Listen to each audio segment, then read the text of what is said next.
Hi guys, my name is Marion and I'm starting a YouTube channel now. It's not like any other YouTube channel that I've come across, so I think I'm pretty unique.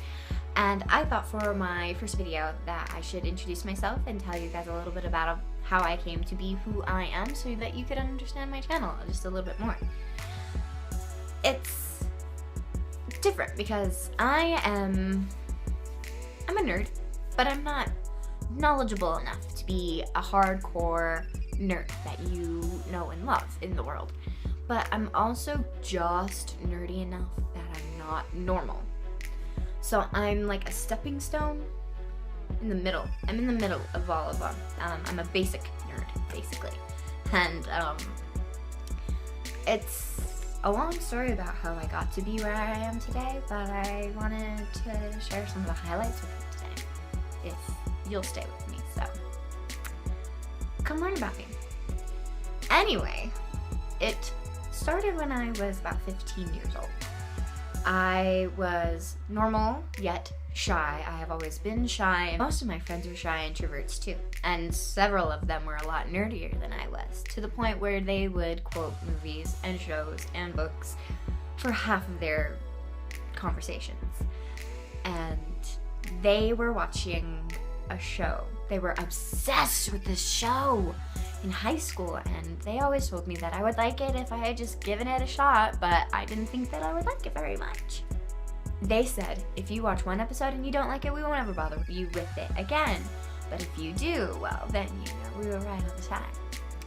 I took the deal, didn't believe that it would actually work. Yeah, the show was Doctor Who. I think it worked a little bit. Anyway, one day we were just carving pumpkins over at my cousin's house, and she showed me the episode Blink, and I was instantly hooked. And it really sucked though for me because I had no way to get my hands on this show called Doctor Who. And so I was literally just absorbing everything that I could from my friends. And then one day, during the summer, I went to visit my sister for a week, and turns out she had Netflix back then, which it was still relatively new at the time. I don't know, I'm behind. I'm really bad with technology, but I think it was relatively new at the time. Anyway, I binged Doctor Who so hard that week. I didn't get any sleep. Not that I could sleep, because magically all the scary episodes were when it was really late at night. And so I was terrified, and I just had to get to the happy episodes. And so I binged as much Doctor Who as I could that whole week, and I caught clear up to where it was at that moment in time. Then, okay, so I was never normal. Let's just get that out of the way. Remember how I said I was normal? I was never normal. I've always been weirdly obsessive over one thing or another. When I was 2, it was Winnie the Pooh.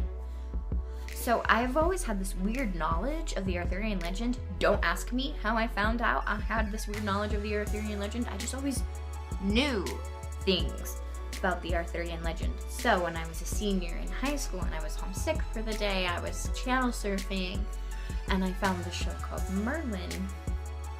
I clicked on it and I watched it all day. And I didn't get to finish it, and the TV got turned off by my mother right in the most intense part ever, and I had to go so long without any Doctor Who or any Merlin. It was torturous for me. Torturous. Luckily, I had my books. I love reading my books. They kept me at least semi-sane. And then when I went to college, then I finally found a way to watch all the Doctor Who and all the Merlin. And then when I was crying because I finished Merlin because of the way it ends, even though I knew how it ends, and I was crying at 2 in the morning, my roommate was just staring at me like, why are you crying? You knew how this was going to end. And I was like, yeah, it doesn't make it any less sad. The next day I was talking to the friend that got me into Doctor Who and things like that, and watched Merlin and said that I would like it. I was talking to her and she says, well, I have another show I've been trying to get you to watch for the longest time. But I wouldn't try it just yet because it'll break your heart even more and you're still recovering from Merlin. And I said, that's true. What show is it? She said, Sherlock. And I said, oh, okay. I didn't wait. I went home to visit for the weekend, that same weekend that I talked to her, and then I binged it like that. And then I was in even more trouble because I was dealing with the pain of the current Doctor Who season and the ending of Merlin and the ending of Sherlock, and it was torture. And I was on Tumblr so much that time of my life. They were consuming everything that I was. And then I saw this thing on Tumblr and it said, if you're a fan of Doctor Who, Sherlock, and Merlin, you're going to be a fan of Supernatural. There is no way around it. You should just surrender your life to it now. I, growing up, never liked anything scary. My older siblings did, and they're 10 years older than me, and so when they would watch scary movies, I was a small child and I would have nightmares. So I don't do scary things at all. And I knew that Supernatural was scary. Okay, so I was like, no way I'm watching this. And I had seen tons and tons of it all over the place on my Tumblr, everywhere online. And then that thing came and I said, I'm gonna make a deal with you. I said, I am going to watch at least 3 episodes. Because I felt like you really couldn't judge it based off of things. And I'm like, and then, if I don't get terrified, I will watch 5. And if by the end of 5 episodes, I don't like it, I'm just going to accept that I never will, and I'm just going to leave it in the past, and I'm just going to move on with my life. I will not be a super Humorlockian. That is okay. Yeah, that was a frog pot moment. You know the story about how if you put a frog in hot water, it'll jump right out. But if you put a frog in a pot of cold water and slowly turn up the temperature, it'll cook itself to death because it'll just get used to it and then it's dead. And then you have a cooked frog, which I don't know why you would want to do that, but it's a thing. So I was frog potted by Supernatural. I really was. I binged it on my phone on Netflix because I was using my roommate's Netflix. And I walked around with that thing this close to my face, like, for the longest time. I didn't stop watching it. Day, night. The only time I stopped watching it was when I was in class and I actually had to pay attention to something else. And then I was doodling about it. Until one day, I was sitting in my apartment's kitchen. And my phone starts buffering because I've been using a lot of data lately. And I look at my screen. I really look at it for the first time in days. And I noticed, this is in season 4, by the way. I noticed that there is a dead body lying on the ground with his rib cage burst open. And there are blood and guts everywhere, literally dripping down the walls. And I'm just like looking at my phone and just, why am I watching this? And then it stopped buffering and I continued to watch it, and that was my life. Yeah. Also, right around the time my friends found out that I hadn't seen any of the Marvel movies, which was apparently a travesty, they took me to a car parked outdoor theater that was showing the Avengers, and they were talking about all the different movies that went along with it, and I was like, I have no idea what you guys are talking about. These movies are connected? I had no idea they were connected. My boyfriend at the time tried to get me to watch the movies with him, but no, I don't really listen to people when they tell me.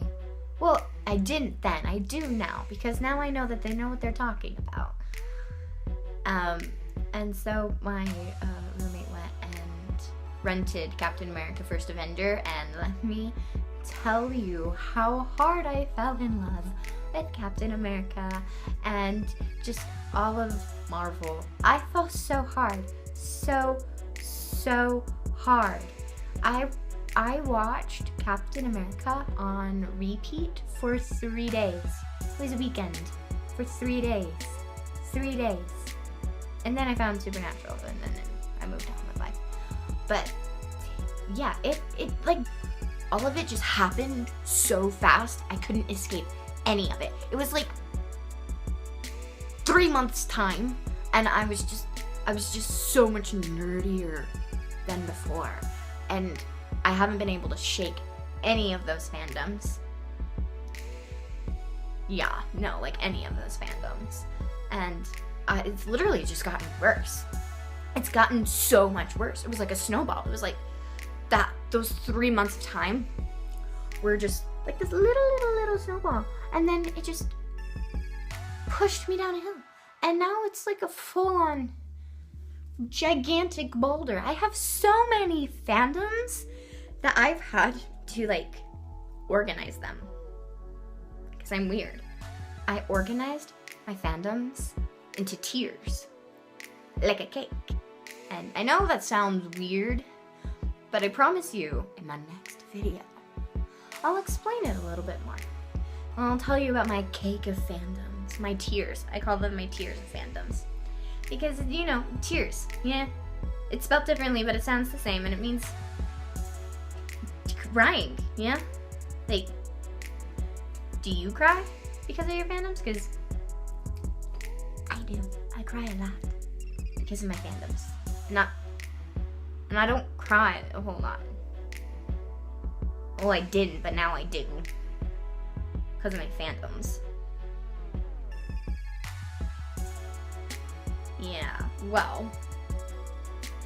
Anyway, I hope you guys enjoyed my rambling about how I became a basic nerd, or at least how I started to become a basic nerd. If you want to know a little bit about how I organize my fandoms into tiers, then wait for my next video and subscribe to my channel. And I hope you guys are having a fantablastic life, and I will see you later.